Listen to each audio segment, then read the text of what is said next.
Figma Make is a new AI-powered tool that allows you to create fully working prototypes just by writing a prompt. Today I'm gonna give you my full and honest review of Figma Make, as well as answering the top questions we're all asking. Is Figma Make free? Do I have access to it? What does it do? Should I add it to my design workflow? But most importantly, is it useful at all? Hello, MJ here. I'm a senior UX UI designer that's been using Figma for a while now. And wow, Figma Config 2025 was just something else. And one of the first products that caught my eye was definitely Figma Make. So I think the best way to start with this review is with pricing. Many people has been asking, is Figma Make free?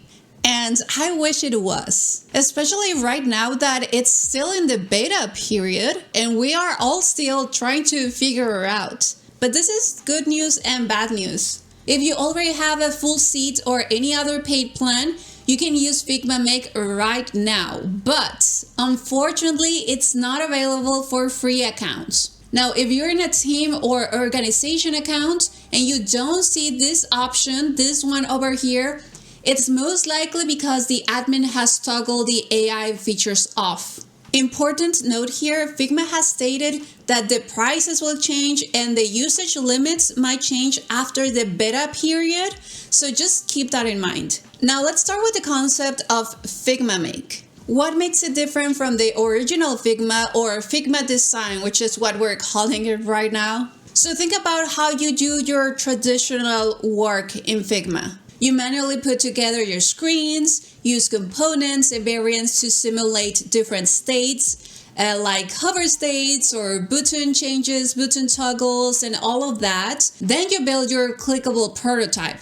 But here's the thing. To make it feel real for users, you often have to fake interactions, like typing into a field or taking a photo or showing a navigation map. And you do all of that manually with states, with variants, with overlays or just static images, right? It is effective, but it could be very time consuming, especially if you're a perfectionist like me. Now, here's how Figma Make enters this stage. And just to put it simply, there are three main things we can do with Figma Make. One, you can create the complete screens with prompts.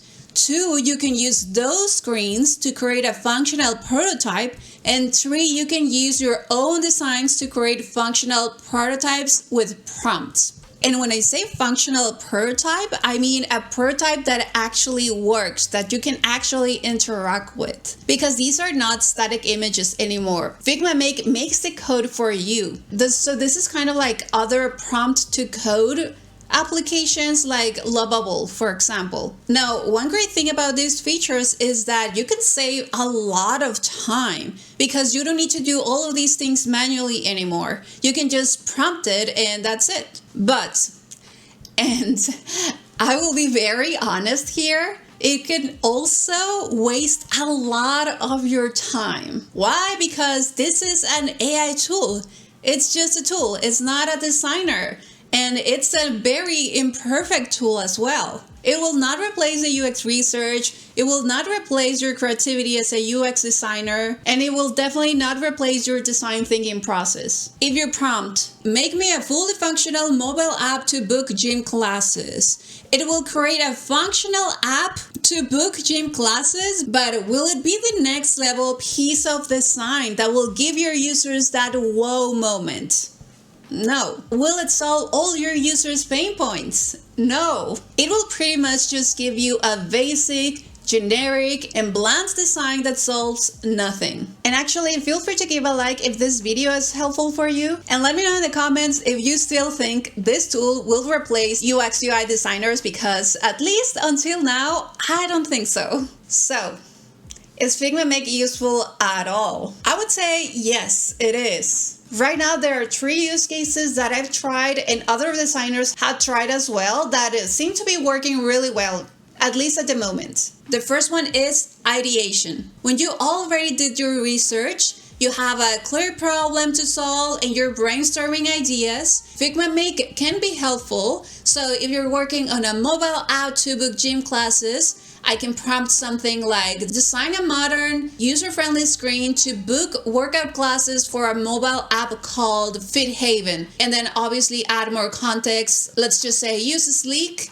energetic color palette with intuitive navigation. You iterate a few times and then you take notes of what it's working for your case, and you just go back to Figma Design to continue working there. So this could be like your first draft, but with interaction ideation as well. The next use case that seemed to be working really well is proof of concept ideas. Let's say you're discussing ideas with your team or maybe with your client, and you want to visualize the ideas so you can share it with others. You can try prompting your way to that. For example, create a live navigation app that lets you see the restaurants nearby as you drive. And let's include some styling, like use light colors and some shade of orange as the primary color. And we can continue the conversation from here with your team and then iterate it. So maybe let's add, when I click on navigate, make the user's location look like an arrow and move it towards the selected location. And after about a minute, there you go. You're visualizing your concept and you can share it with others as well. Another way you can use Figma Make is with quick prototyping. Let's say you already have a design for a cat cafe reservation app.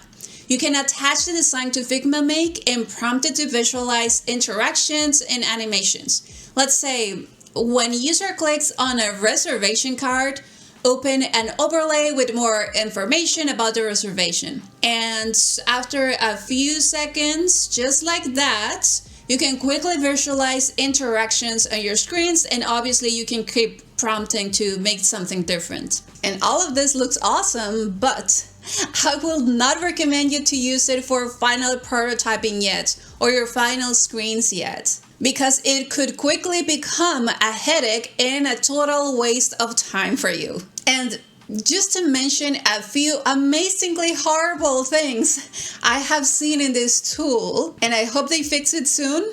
So sometimes when you're iterating in your prompts, it forgets what you already prompted to change before. Why?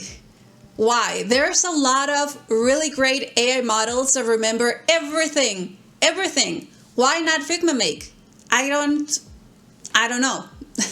Maybe we'll never know. Another thing I noticed is that sometimes when you're using your own designs, the AI tool changes your original design, even if you prompted not to. I feel it's fine if it changes some things because maybe you want to let some type of flexibility for the AI to think of new things and ideas. But I think if you prompted not to change anything, you should not change anything. And right now it's changing your design, even if you prompted. So I hope they fix that. Another one, very important, you cannot import your design from Figma Make into your Figma file, like the original Figma design file. And I think you should be able to do that, though I believe Figma is actually working on that because, come on, isn't that why you're using this, right? So these are the things I found until now, but if you have seen any other thing, add it to the comments and we can all discuss it together. And by the way, I have created a free checklist for you of things you should be including in your prompts to help you make better prompts for Figma Make. So if you're interested, link is in the description. So, should you use Figma Make? My honest verdict is that Figma Make is great for messy brainstorming, ideation, quick prototyping with a fail fast, fail often kind of approach. But it's just not there yet. If you're thinking about using it for final prototyping or final screens, I don't think we're there yet. I believe it could be very valuable if Figma Make just changes some things, like make Figma Make remember all our previous prompts, first of all. If Figma Make can retain our original designs if we prompt it to. And if we can easily move Figma Make designs into Figma Design or the original Figma. They still need to fix a lot of small things here and there, but I think at least those three things, fix just those three things and it will add a lot of value for us. Now, on the right side, I think this is a really great start for Figma to get into the AI race. And a lot of UX UI designers are already trying it out, are already testing things with Figma Make, because there is just so much to test and explore within the tool. So if you're ready to learn the basics of how to use Figma Make effectively, you can check this video next.